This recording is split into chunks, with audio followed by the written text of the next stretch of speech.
Sura Al-Majd, the Glory. By the King of the World. 1. All glory to the Nameless God. 2. Master of the Throne of Fire. 3. The King of the World. 4. You alone have taken as Lord. 5. First of all predators, devour our foes. 6. Show us the path to your kingdom. 7. And teach us strength, for victory belongs to the strong. Amen. The Sura Al-Majd, the Glory, as presented in the Devil's Quran, holds a pivotal place in Shaitanic theology and esoteric philosophy.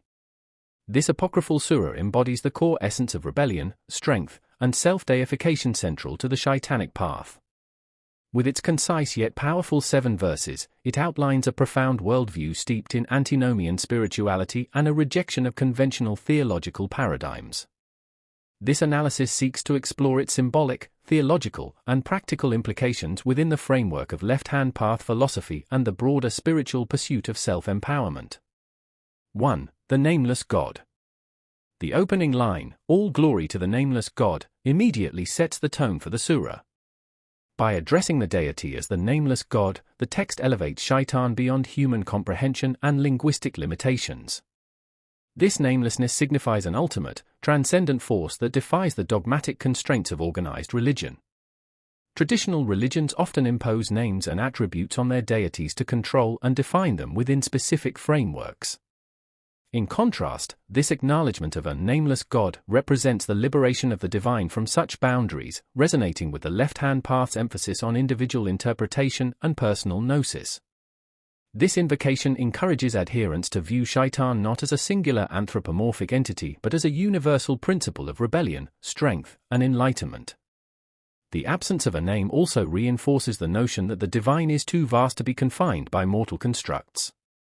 It challenges practitioners to embrace the ineffable and to forge their unique relationship with Shaitan. 2. Master of the Throne of Fire. The reference to Shaitan as the Master of the Throne of Fire is deeply symbolic. Fire, in many esoteric traditions, represents transformation, destruction, and creation. It is both a purifier and a destroyer, embodying duality and the cyclical nature of existence. By associating Shaitan with the throne of fire, the text situates him as the sovereign of transformative power and the eternal cycle of creation and destruction. This imagery also invokes the concept of inner fire, a recurring theme in esotericism. The fire within each individual represents passion, willpower, and the drive to transcend limitations. Shaitan, as the master of this throne, becomes a guide and catalyst for awakening this inner flame, encouraging practitioners to harness their latent potential and ascend toward self-deification. 3. The King of the World. The declaration of Shaitan as the King of the World asserts his dominion over the material realm. Unlike traditional religious perspectives that emphasize the rejection of worldly pleasures and ambitions, this surah celebrates the material world as an integral part of spiritual practice.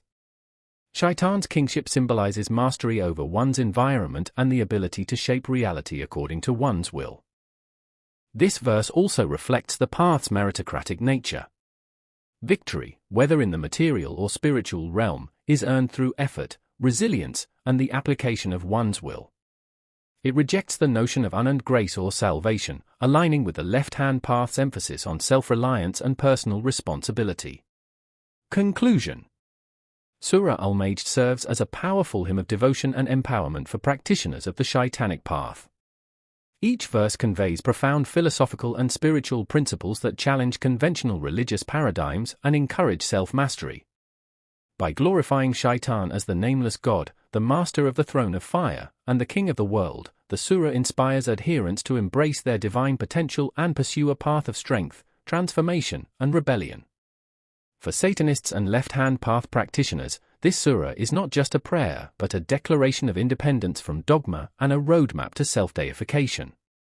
It encapsulates the core tenets of Shaitanic philosophy, embracing the primal, transcending limitations, and achieving mastery over one's existence. In the words of the surah, victory belongs to the strong, reminding us that the path to enlightenment is forged through strength, will, and unwavering dedication.